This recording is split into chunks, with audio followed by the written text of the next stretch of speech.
Aye. Alexander McDougall, is that you? Oh, well, all right. Alexander Roberson. Alexander McDougall Roberson. Aye. That's alright, I'm slightly dyslexic. Agoraphobic or something. One of the things that means you can't remember stuff. I can't remember what it's called. So.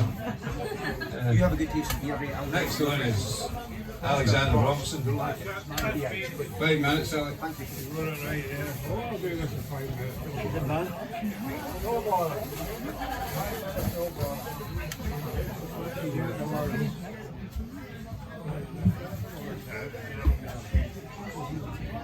Don't take it personal.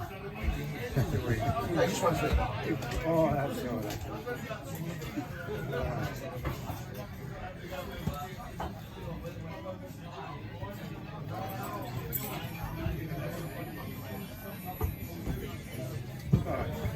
So this is Alexander Roberson. I do these urban ballads as like narrative verse and life and rhyme. And we'll get into this. This one is called Words Between Them.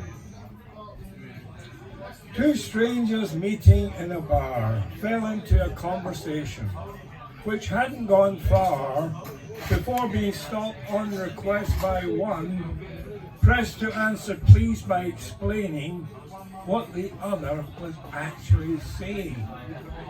Coming from different parts of this island, he spoke the same language with a different code entry, which as a means of communication by pronunciation and enunciation bewildered the listener, not familiar with the formula observed. Reluctant to moderate how they'd been taught in their manner of speaking, believing it correct, they pursued the same idiom by repeating and louder, till what they said couldn't be heard by talking at the same time and over each other. In order to promote the way he spoke, it was thought clever by the visitor to adopt the furrowed brow and puzzled look at the other's attempt to be understood, pleading sorry, what was that, and shaking the head, as one who knows better than what's being said. With both offended, the search was extended by each to cover the faults of the other, finding examples which trampled good usage as an assault on the mother tongue. They blamed each other for damage to the language done. The one for his stabbing consonants and guttural vowels, the other for his milk pudding of weak and listless sounds. Word endings kept them further apart. One dropped them by habit, the other studied them with I's, G's and R's. One lost the H's and lengthened the vowels, the other repeated the consonants and hardened the sounds. But each couldn't get the other to consider that something not their own might be better. So they sought applied status to determine their right. The visitor claimed the current royals speak to his side. The local in history of the old judges and kings not only spoke as he did, but did so in verse.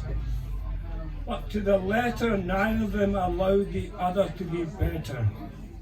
But hold on, if words are merely sounds, uttered to deliver a meaning by consonants and vowels, then one can't be better than the other, if they make sense. To the listener skilled to hear and tact tent, communication is all that's meant. In truth, though he didn't want to give way, local understood every word visitor had to say, because visitors spoke in the common accent, common to anybody with a TV or radio, because that's the sound of the broadcast media, where what was heard was the same for everybody else.